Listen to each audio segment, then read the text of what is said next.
This recipe for baked calamari is still crispy and tender, but packs more flavor and requires less work than standard fried calamari. Let's begin with 1 pound of squid that's been rinsed under cold water. Slice the bodies into about half-inch rings, and you can remove the skinny tip at the end, which can get rubbery after cooking. If you're using the tentacles as well, you can leave the smaller ones as is, but cut the big ones in half.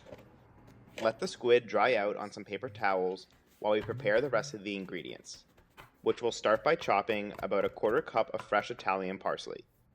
Then mince 2 to 3 small garlic cloves, and then rough chop a 1/3 cup of hot cherry peppers, which are commonly served along fried calamari as well, and add some good spice to the dish.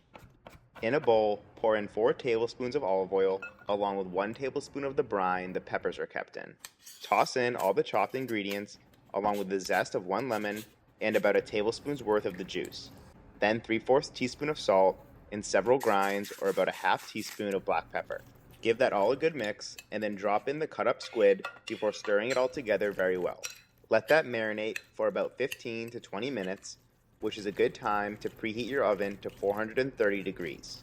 Also, in a separate dish, combine 2/3 cup of plain breadcrumbs with a 1/4 cup of grated Parmesan cheese and optionally an 1/8 teaspoon of cayenne pepper. The cheese is less so for the flavor, but more so everything sticks together in the oven and gets golden brown.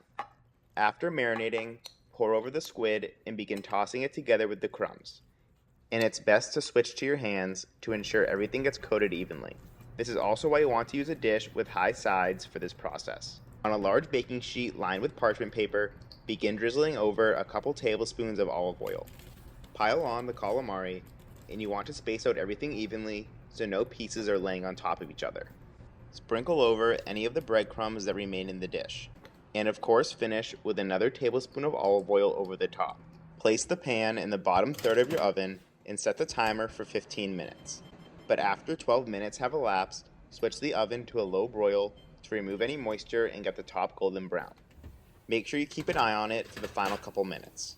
Once it's ready, take it out and finish with some extra chopped parsley before plating it up.